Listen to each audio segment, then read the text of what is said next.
Basawo ne batuyambako nga tubatuusizza munda ffe tubeetwaliddeyo. Ne babateeka mu bakazi olite wano banina bulemu banina biki. Bonna ab'accident bali awo we tubatadde naye era ne babakolako. Ne wadde babadde awo naye babawadde enzijanjaba ey'enjawulo. Anti Ledi wuliriza. Nze nazze mmanyi mufu naye bwe ntuuse ng'atandise okuddamu okusika omukka. Bwe bamutadde ku oxygen ngenza okuddayo nze n'abaako amaaso galina kye gakoze nga wendi. Kyenva ngamba Kasasa nti Ledi akutuse. Kasasa n'angamba ebyuma bikyamuliko ne mugamba ebyuma ebyo birimba. Kazi afudde. Era Kasasa olusimbudde n'agenda ne mugema wayise eddakiika ntono omusawo n'angamba kiganye. Kitalo nnyo bali mumukolako. Bamusibye okugulu naye nga amagumba go gaakutuse mu kisambi wakati we gakutukidde. Wabula n'okugulu okulala kulinamu damage. Kakati olaga faya ye engeri gy'ataafunye nnyo bisago. Ate obuzibu ndaba bw'amaanyi kuba ye tayogera yeekyusa bwekyusa naye nga bali mumukolako. Kati muganda wa laga faya ate yali mu mbeera mbi nnyo kati ate ne wabaawo n'omulenzi omulala badde atambula nabo. Era naye ng'embeera si nnungi kuba feesi ya Yulise bagitunze. 6 ndese 6 naye ababiri bagenzi. Babiri bafuta. Abaana bali bufuna bujjanjabi mubasabire. Ate ekirala na buli Munnayuganda ali eyo bw'oba osobola okuyamba oba oli muyimbi oba oli muganda wa bano dukojje kubanga nze naze ne ssente mu byaddala abali wano banjulira bantumye eddagala ne bantuma ne ziggwawo. Kati bantuma ebintu sina ssente nayalisa ate sina bwenvaawo. Nze mu mmoroka ndabyeko 6 kati nina kyenjogera. Emmoroka eno mu kubuuka okugwa wansi yagudde mazzi. Tomanyi oluusi abantu bawandagala kati sina gwembuuza nti mubadde bameka.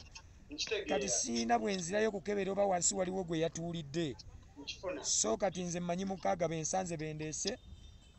Ate era emmoroka yonna ndowooza lwakuba ebifaananyi tobiraba yonna emmoroka ejjudde musaayi ebintu byabwe byensobodde okuteekamu mbitaddemu. Njagala kulaba nti bwe nnaava wano bagirongoose. So ababikutte bannamawulire ababikutte abasobodde bifuna bajja gikulaga emmoroka mujja giraba naye mugambe abaganda ba famire zino banyambeko buli awulira adduka emisinde. Ndi nzekka wano n'abayimbi bannamawulire abatonotono n'omuyimbi aliwo omu ndiwo ne Bawunsa ne Kasasa n'omwana annyambako driver wange oluusi. Ye mama wange.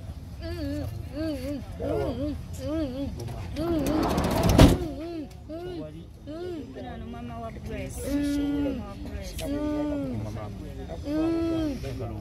Mama nga kitaliye mukwano. Binyo ndwadde nyonze nyumba yonna erwadde. Ng'abaganda bonna bali ku bitanda. Nempona ne baŋŋamba nga temuwona kikiri nsaba Yesu wange ayambe. Nendwala nnyo. Kakati nawonye ennaku 2 ate jjo nendwala. Mbadde bubi. Taata yawulidde ku CBS taata we n'agamba maama Gule. Mbulidde nti Gule afunye accident nga boogera maama. Nali ne maama wa Grace eri mukono nga nkyasulayo. Naye nga Grace ye maama ye taata. Akasente bwakaleeta ne baganda be n'aŋŋamba nti maama nti ensonyiwa neerabidde okusindikira ssente nabadde bize naye ngenda kusindikira ku makya nnyo naye era nkomawo nti asindike leero ku makya nnyo naye akomawo leero. Simulabye omwana wange mbwo kintu kimuteme nnyo nekimukutula n'oku akaana ke kakola P7 bambi. Kanakola nana bali basatu okuna yafa.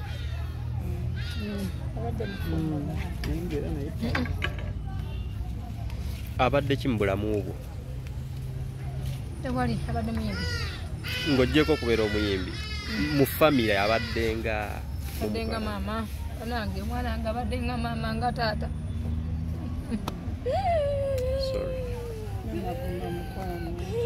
Ye maama wange ye taata waffe yatulabirira yatupaka twagala nnyo asitula taata w'oyo gw'olaba muwala naye ayagala nnyo kitaawe bamusitula mu bbanga bwe bati kitaabwe bamwagala nnyo taata mulesa akaka. mwana nga afudde nze nabifudde nze bulesinga abadde atulabirira nnyo manange taata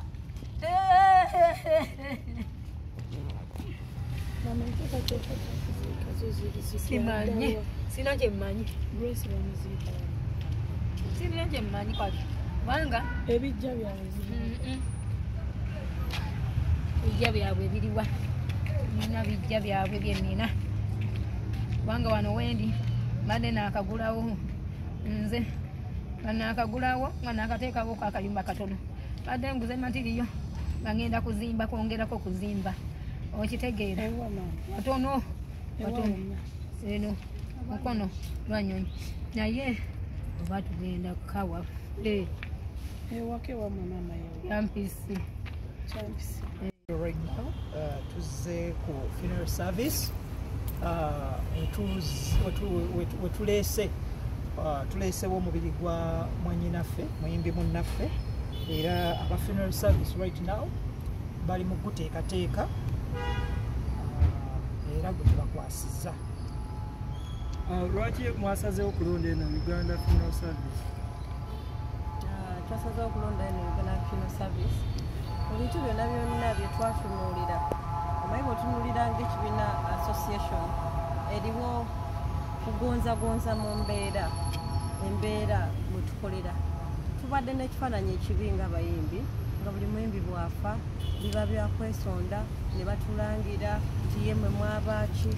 So mu organisation gye tubaddemu n'engeri gye batulabye nga tukolagana nabo n'abantu n'abayimbi twagenda ne tukkira Uganda Funeral Service ne tugenda mu ntegeeragana mu partnership. Bano ba partners baffe buli muyimbi ali registered mu UMA. Tugenda kuba tukyanilishinga kitandikidde ku muganda waffe Lady Grace naye nga yene enteekateeka UMA gyeyina ezimu kuzeerina nti mu byokufa twagala tubeere n'ekitiibwa ng'abayimbi b'eggwanga ng'abasomesa. So tusobole okuziikibwa mu bitiibwa. Tusookedde ku Lady Grace entegeragana yaffe weetandikidde. Tujja kuba abayimbi tubabuulira teri muyimbi ayinza kulema kusasula mitwalo 10 buli mwaka. Tewali 15 okusinziira bw'oyagala bakuteeketeeke bakusindike mu nnyumba yo ey'olubeerera. Kino kitujjeko okuswala tubadde nnyo tuswala nga bukaseera mutusekereranga mmwe nti bane bali mu kwesonda keesi teweeze simaya biki naye olwaleero funeral service omuntu yimbi yena yenna bw'abeera under UMA ng'ali subscribed mu eyo initiative batukubira bukubizi simu ffe tukubira bukubizi Uganda Funeral Service nga bwe kyabaddewo Grace bamuggyeyo Mulago ku moshari bazze mutereeza bamumale bamutwale ewaka bamusuleko paka kuziika Funeral Service revayo. So eyo partnership eri between Uganda Musicians Association ne Uganda Funeral Service. Kyesaagala kwerabira tumaze omwaka mulamba nga Madam Secretary yagenda n'asaka kye tuyita lobbying. Y'omu ku bagenzi ba lobbying mu bitongole ebyenjawulo eno n'eri naye omwaka guwezi omulamba nga atunnyonnyola partnership eri wakati wa UMA Uganda Musicians Association ne Uganda Funeral Service. Naye nga buli bwakireeta mu meeting twakkiriza kubanga kufa tetwagala kukola ki kwogerweko naye olunaku olwaleero amakulu gaviiriddeyo ddala era buli omu alabidde ddala abayimbi abasinga obungi bakirabyeko ne bagamba kituufu twetaaga okwegatta okuyingiramu ogwo omukago ogwa Uganda Funeral Service ne UMA gwe bakkaanya nti omuyimbi yenna bw'abanga agenze ng'ate omuntu ono asasudde oba omuyimbi yenna ng'asasudde abadde ng'asasula emitwalo 10 paya 10 every year oba zonna z'abasaze okusinziira ku package. Funeral Service ejja neekola ki neeyamba kakati amakulu gaviiriddeyo ddala. Tugambe eryayo abayimbi abatali mu UMA nabo tugezanga waliwo afudde atali mu UMA kino kijja kolanga ku bantu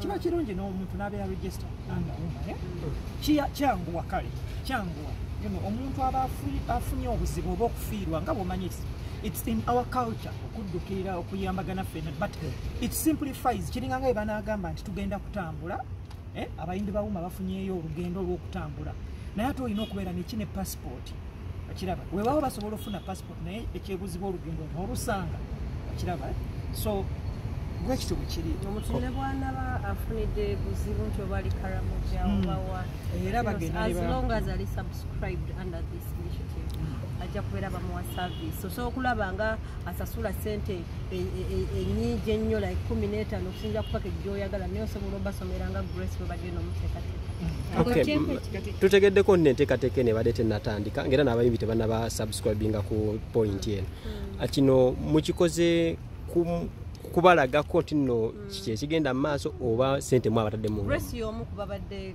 baasooka yawulirakoko omuntu ajja kwebuuza nti afuniramu wa nga tannaba kufa omuntu waba afiiriddwa omuntu wa famire ye nga yasubscribinga era asigala aganyula mu buno omukago gammwe no kiri bw'abakoze ati agamba nti bw'aba subscribings family for example mama afudde bajja ne taata bajja they come n'omwana buno omukisa baguwadde oba oli muyimbi then ate ne famire yo osobola ogiteekako ate kye batandisobodde ku famire eyo kugisubscribinga nga toli muyimbi so this is just a chance for musicians yes ngotunulidde yakake kasukasukawoko ngotunulidde ekyaleero abaana bangi bafudde mulimu abatali muwoma kino kigenda kutandika butandisi ekyabayimbi okusubscribinga ku funeral service munaabayamba ne bana abafudde mwenga abawuma yadde nga tebali muwuma kino tusookedde kubawuma tusooka kyagezaako gamba nti abafudde babadde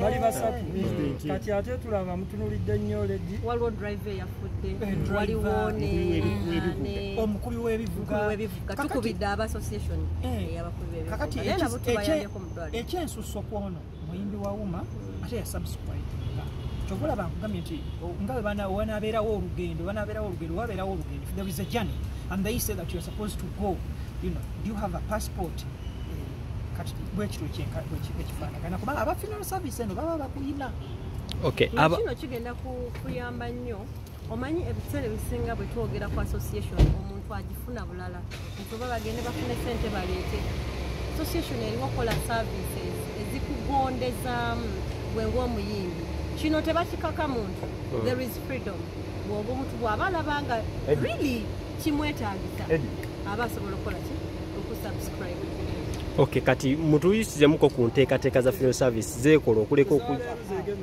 kati bino bye bagenda okukolera wanyinaffe eyatugenzeeko ekisooka aba Uganda Funeral Service bagenda kukola kye tuyita announcement bagenda kukola announcements oba bye tuyita ebirango radios ez'enjawulo tetubisasulidde naye yabisasulira omugenzi announcements zigenda kubeerawo then batuwadde services ezigenda okubeera nga ziri over 6 millions mukaaga services ebagenda otuwa abagenda kutuwa katenti akakatera okubeera ku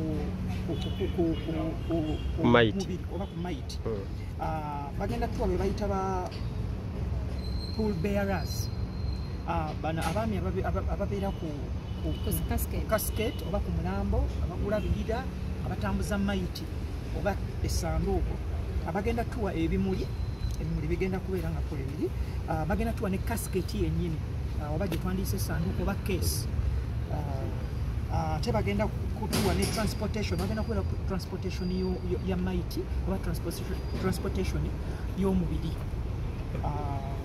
mpaka okuva wewagenda okubeera olumbe oba okukungubaga okugenda okubeera mpaka okuziika wekunaabeera